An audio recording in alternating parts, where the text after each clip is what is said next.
And we just want to let you know a little bit about where the community is right now in terms of post-September 11th.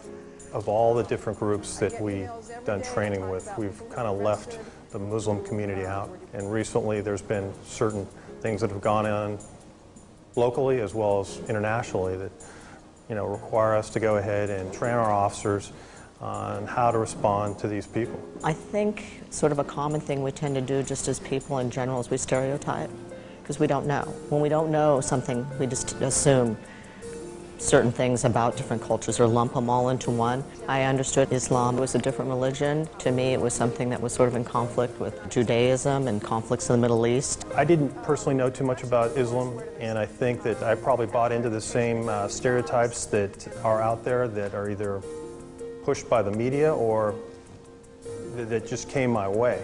Unfortunately, as you know, when we talk about the media does tend to focus on negative actions. And that is usually the context where you're going to see discussions about Islam and Muslims.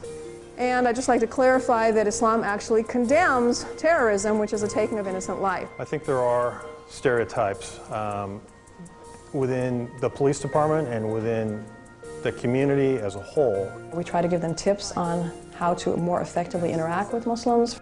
We advise them, and this is both to male and female officers, that when they interact with someone of the opposite sex, and they are practicing Muslims, that they try to avoid any kind of physical interaction, including even shaking of the hands, because that is something that many practicing Muslims do not feel comfortable with. I think they gave practical solutions to some problems that officers might encounter in such regular street-level contact.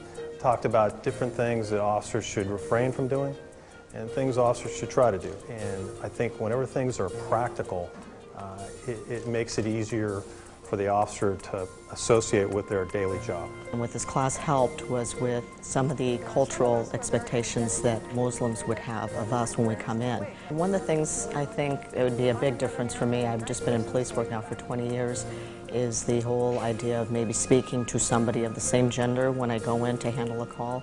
That if I need to talk to a gentleman about a call and I have maybe a male counterpart out there that's available, maybe have him conduct the interview with the gentleman and myself conduct the interview with the woman to make it more comfortable for them. That in showing a little respect for their customs and cultures, I think will gain more cooperation and trust. I think this training will be excellent to prepare them for these types of contacts. Be it a traffic stop, they be a witness or victim or suspect in a crime. Just building trust with the community is really important for us. It's a whole basis of policing, a switch now from not just enforcement but building police-community partnerships. I think that's what this class has helped us learn. The prayer beads are similar to rosary beads, and the Quran is similar to the Bible and so forth. And the faith is so similar, and yet sometimes, for whatever reason, we don't always get along as well as we should. We ought to really focus on how much we're alike than how much we're different. That's actually true. No. I think today was the best cultural diversity training we've ever had, and we've tried to do cultural diversity for the last 12, 13 years. And we got it right today.